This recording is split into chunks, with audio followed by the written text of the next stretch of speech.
नमस्कार. Navdurga event management प्रस्तुत जागतिक महिला दिन विशेष मुलाखतीमध्ये मी सेलिब्रिटी अँकर अनिता आवटी आपल्या सर्वांचं सहर्ष स्वागत करते. मुलाखतीचा आज 4था दिवस आहे, 4 मार्च. या कार्यक्रमाचे सहप्रायोजक आहेत प्रतिभा सेरामिक एरंडोली. दररोज एक कर्तृत्ववान महिलांना आपण भेटत आहोत. तर आज आपल्या भेटीसाठी आलेल्या आहेत एक प्राध्यापिका, एक कवयित्री आणि ज्येष्ठ साहित्यिका असलेल्या निर्मला लोंढे मॅडम यांना आज भेटणार आहोत. चला तर मग त्यांची ओळख आपण करून घेऊयात. नमस्कार मॅडम. नमस्कार. जागतिक महिला दिन विशेष मुलाखतीमध्ये आपलं सहर्ष स्वागत आहे. आपण आपली ओळख करून द्यावी प्लीज. मी प्राध्यापक निर्मला लोंढे. आपण या ठिकाणी मला बोलवलं, फार आनंद वाटला. त्याबद्दल प्रथमतः संयोजकाचे मी आभार मानते. ओके. आणि खूप खूप धन्यवाद. तर तुम्ही एक प्राध्यापिका आहात, एक कवयित्री आहात आणि एक साहित्यिकासुद्धा आहात. तर प्रथम या सर्व क्षेत्रातील कोणते गुण तुमच्यामध्ये आत्मसात आले? या क्षणाला पोचण्यासाठी मला जे काही दिले ते कवितेने दिलं. त्यामुळे मी कवितेला प्रथमतः प्राधान्य देते. कविता सुरुवातीला मी करत गेले. अच्छा. जे मनामध्ये होतं असं वाटायचं लिहून काढावं हे. ओके. मग याला कविता म्हणतात हे मला काही माहिती नव्हतं. बरं. पण मी ती कविता करत गेले आणि कवयित्री झालं. कवयित्री झाली. ती कवियत्री तुम्ही ठरवलं. अच्छा. म्हणजे मनामध्ये आलेल्या गोष्टी तुम्ही रचना करत गेलात, मनामध्ये आलेल्या भावना तुम्ही लिहित गेलात आणि त्याच्यावरून एक कविता निर्माण झाली आणि त्याच्यातून एक कवयित्री म्हणून तुमची ओळख निर्माण झाली. खरंच मनातील भावना बाहेर काढल्या की त्याच्यातून एक उल्लेखनीय आणि अनमोल शब्दांना एक वाव मिळतो आणि समाजाने ते तुम्हाला दिलेलं आहे. त्यावरून तुमची एक आगळी वेगळी ओळख निर्माण झालेली आहे कवयित्री म्हणून. खूप छान मॅडम. एक कवयित्री म्हणून तुम्हाला भेटून आम्हाला सुद्धा खूप छान वाटलं.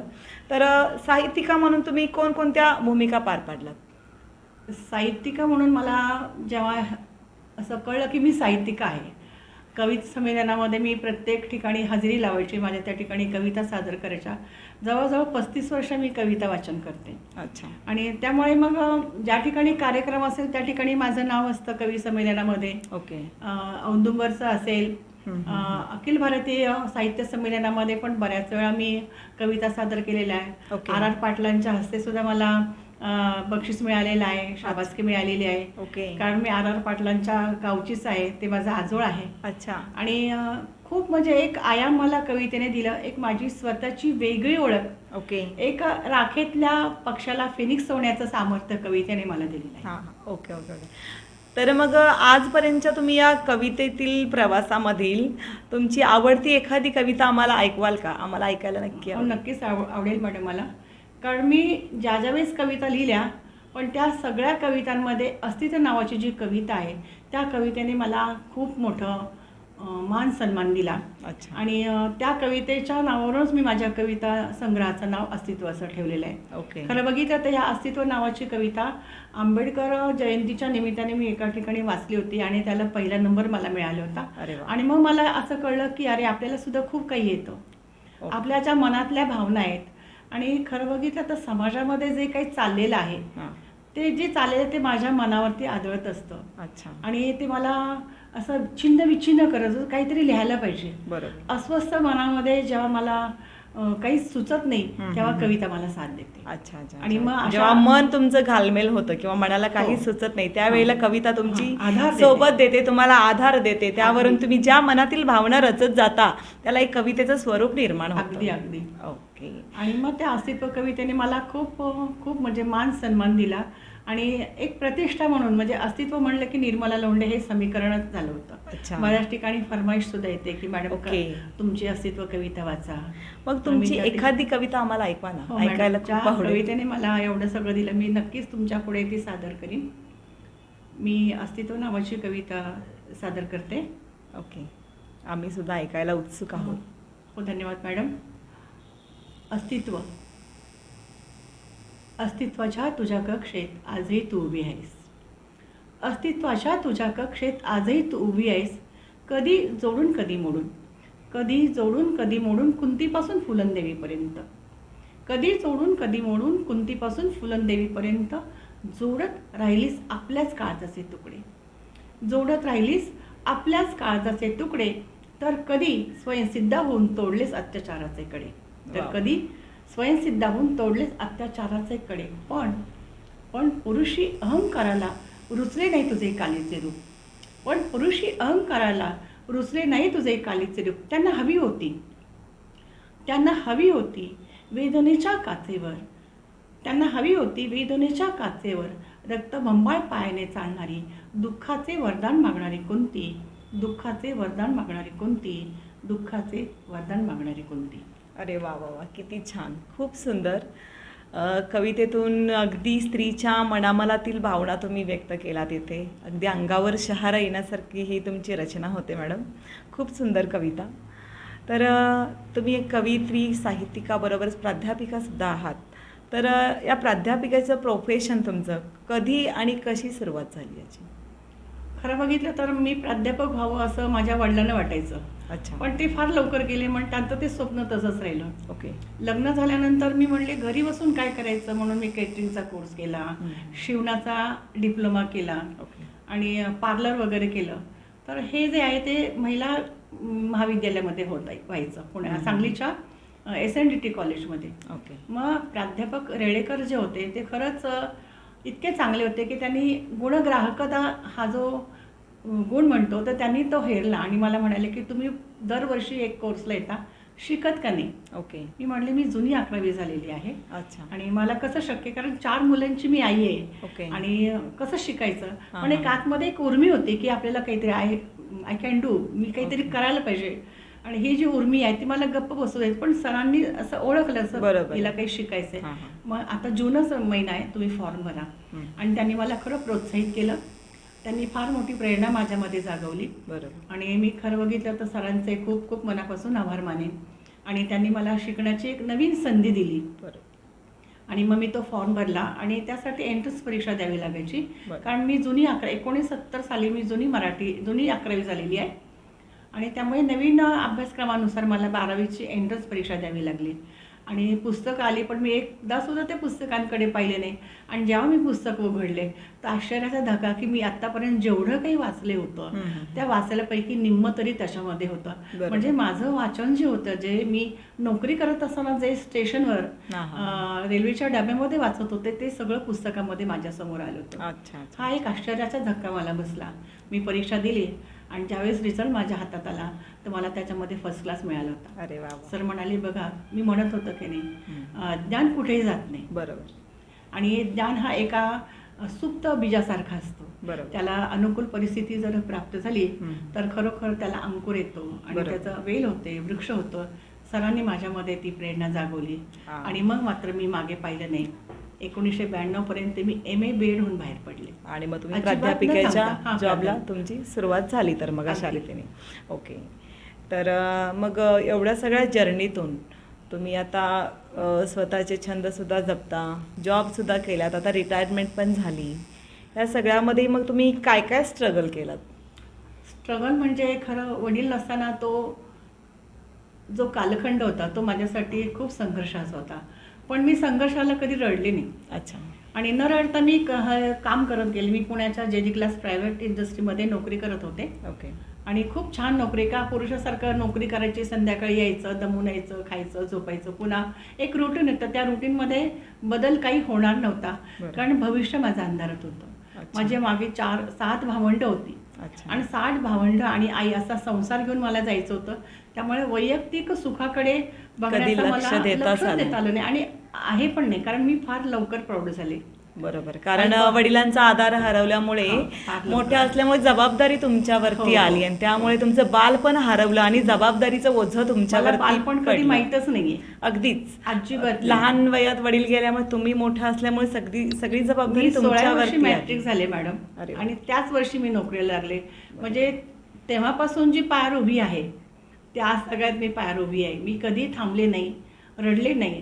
तर लढले, समाजाशी लढले, परिस्थितीशी लढले. बरोबर. आणि मी माझं एक स्वप्न जे होतं, माझं जे गोल आहे ते गोल मी अचीव माझं मी स्वतः केलेलं आहे. अच्छा. म्हणजे लहानपणापासूनच तुमच्यावरती जे जबाबदारीचं ओझं तुम्ही घेतलं आहात, लादलं म्हणण्यापेक्षा घेतलेलं आहात, कारण वडिलांची साथ तर तुम्ही गमावल्यामुळे जबाबदारी तुम्ही स्वतःहून घेतलात आणि ते जबाबदारी पार पाडून तुम्ही त्यातूनच स्वतःची ओळख निर्माण केलात, करिअर घडवलात आणि आज एक सक्सेसफुली प्राध्यापिका, कवयित्री आणि साहित्यिका म्हणून तुम्ही प्रसिद्ध आहात.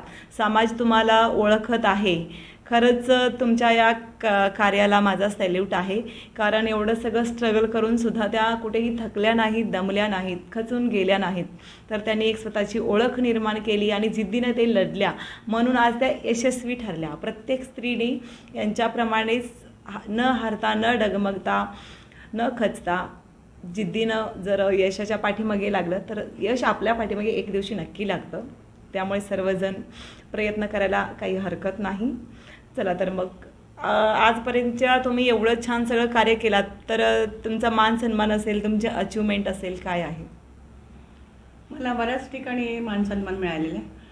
सांगलीच्या विश्रामबाग शाळेची माउंट सिनाई नावाची शाळा आहे. ओके. त्या शाळेने पण मला बऱ्याचदा शिक्षक दिनाच्या निमित्तानं व्याख्यान द्यायला बोलवलेलं आहे. अच्छा. आणि प्रमुख पाहुणे म्हणून पण 2-3 वेळा त्या कॉलेजवर मी गेलेले. ओके. पुन्हा जतच्या महिला शिक्षणशास्त्र विभागामध्ये सुद्धा मला प्रमुख पाहुणे म्हणून चीफ गेस्ट म्हणून बोलवलं होतं. अच्छा अच्छा. बऱ्याच ठिकाणी चीफ गेस्ट म्हणून जाण्याचा मला योग आला. ओके. हा सुद्धा सन्मान माझ्या दृष्टीने फार मोठा. हो, खूपच. मी याची कधी कल्पना केली नव्हती की एक कामगार मुलगी जी रेल्वे स्टेशनवरती पुस्तक वाचायची बरोबर. आणि तीच आज एका प्रदर्शनाचं उद्घाटन करते. अरे वा. आणि हा जो प्रवास आहे तो माझ्यासाठी फार सुखाचा, अकल्पित असा सगळा हा बरोबर आहे. अगदीच अगदीच.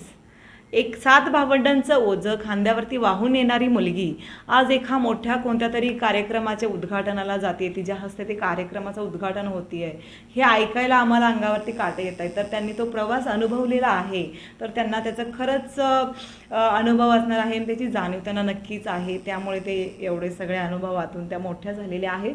तर मॅडम, या सगळ्यातून तुमचं फ्युचर प्लॅन अजून काहीतरी नक्कीच असणार आहे? हां मॅडम, मी सतत लिखाण करते, कारण लेखन हा माझा श्वास आहे. ओके. जशी सुरुवातीला मी लेखन करत होते, आता पण भन्नाट लेखन करते. कविता आहेत, चारोळी आहेत, आणि मी आत्मचरित्र जे आहे ते आत्मचरित्र शेवटच्या टप्प्यावरती आहे. आणि शेवटची काही माझे वडील जाण्याच्या आधीचे काही प्रसंग आहेत आणि त्यांच्या नंतरचे ते मला आता लिहायचे. आणि घुसमट असं माझं त्या आत्मचरित्राचं नाव आहे. ओके. आणि ते घुसमट दिवाळीपर्यंत मी प्रकाशित करेन. आणि हा जो संघर्ष आहे तो संघर्ष मी त्याच्यामध्ये मांडलेला आहे. अच्छा. नारायण सुर्वे एका ठिकाणी म्हणतात मॅडम की भाकरीचा चंद्र शोधण्यासारी जिंदगी खराब झाली, आणि तो अनुभव प्रत्येकाला आलेला आहे. बरोबर. आणि त्या अनुभवात तर मी दररोज जात होते. अच्छा. मी या ठिकाणी एक मुद्दाम एक विषय सांगते. मी ज्यावेळेस नोकरीला होते आणि संध्याकाळी मी 3ला सुटायचे आणि संध्याकाळी 6ला यायची, कारण 3:05ची ट्रेन असायची. आणि चालत यायचं आणि चालत, त्यावेळेस बस रिक्षा हा नखरा नव्हता आमच्याकडे. बरोबर. 11 नंबरची गाडी आमच्याकडे असायची. 11 नंबर म्हणजे 2 पाय. ह्या गाडीवर आम्ही जाणं, कुठे पिंपरी ते खडकी स्टेशनपर्यंत चालत येणं जाणं. आणि घरी आल्यानंतर भावंड माझी सगळी अशीच गप्प बसलेली, सगळी कोपऱ्यामध्ये बसलेली. आम्ही पण लोकांच्या भाड्याच्या खोलीत राहत होतो. मग मी माझ्या बहिणीला म्हणलं, काय झालं, आज का गप्प बसलीस? काही नाही बाई, आम्ही नुसतंच पाणी पिलो. अगं पाणी पिलं म्हणजेच काहीच खाल्लं नाही. इतकं वाईट वाटलं. त्यावेळेस वडील नाही याची प्रकर्षाने जाणीव झाली की घरात पुरुष नाही आणि सगळं बायकांचं राज्य, मुलं तर सगळी लहान आहेत. मी सहज पर्स बघितले. मला एक वाईट सवय आत्ता सुद्धा आहे की सुट्टे पैसे असेल तर पर्समध्ये टाकून ठेवायचे. कधी अडचणीला येईल असं सांगता येत नाही. बघितलं तर त्यावेळेस 2 रुपये त्याच्यामध्ये निघाले. बरोबर. तर मी ज्या ठिकाणी राहत होते तिथं जवळच बेकरी आहे, एक इराणी बेकरी आहे पुण्याला, खडकी बाजारमध्ये. मी पुण्याला खडकीला राहत होते. त्यावेळेस आता जे पेटी पाव म्हणतात ते 1 रुपयाला 8 पाव मिळायचे आणि आम्ही सगळे 8 जण होतो. ओके. आणि मग ते पेटी पाव मी पटकन थांबले नाही घरामध्ये, भरभर गेले बेकरीमध्ये आणि 1 रुपयाचे 1 रुपया म्हणजे 16 आणायचे आणि असे 8 पाव घेऊन आले. चहापत्ती, त्याला आम्ही पावडर म्हणतो. अच्छा. आणि साखर घेऊन आले आणि आम्ही चहा आणि पाव घेऊन ती रात्र आम्ही तशा पद्धतीने काढलेली. तर एवढा स्ट्रगल माझ्या, आणि विशेष माझ्या भावंडांचं कौतुक एवढं, माझी आत्या समोर राहत होती पण माझे भावंड कधीसुद्धा आत्याच्या घरी काही मागायला गेले नाही. नसते तर पाणी प्यायचे आणि गप्प कोपऱ्यामध्ये बसून राहायचे. कधी त्यांनी त्रागा केले नाही की आम्हाला घरामध्ये आज खायला काही नाहीये. बरोबर. म्हणजे तुम्ही त्यांना अर्थातच की वडिलांचा जरी आधार नसला तरी तुम्ही त्यांना मी छान त्यांना- संस्कारही दिलात आणि त्यांना सांभाळलंतही आणि त्यांना सपोर्टही केला. खूप छान आहे मॅडम तुमची लाईफ ऐकून. कोणीतरी तुमच्याकडून काहीतरी शिकण्यासारखं नक्की आहे. जे आपल्याकडे नाही आहे ते मिळवण्याचं स्वप्न नक्की रंगवा. एक ना एक दिवस कष्टातून तुम्ही जर दिवस काढत असाल आणि स्वप्न जर मनी ठेवत असाल तर ते स्वप्न जिद्दीने तुम्ही पाहत असाल तर एक दिवशी सगळ्यांचं स्वप्न नक्की पूर्ण होईल. या आशेवरती आपण पुढची सुरुवात आणि आपलं जीवन जगलं पाहिजे. तर अशा पद्धतीने आज आपल्याला भेटीस आलेल्या प्राध्यापिका, कवयित्री, साहित्यिका निर्मला लोंढे मॅडमशी आपली मुलाखत आज आपण इथेच थांबवतोय. आणि उद्या मी अशीच एक नवीन कर्तृत्वान महिलेला घेऊन आपल्या मुलाखतीसाठी येणार आहे. तर चला तर आजच्या कार्यक्रमाचा मी निरोप घेते आणि 5 मार्च रोजी आपण नवीन मुलाखत घेऊन भेटूयात. तोपर्यंत मी आपली रजा घेते. सेलिब्रिटी अँकर अनिता आवटी, सहप्रायोजक प्रतिभा सेरामिक एरंडोली. धन्यवाद.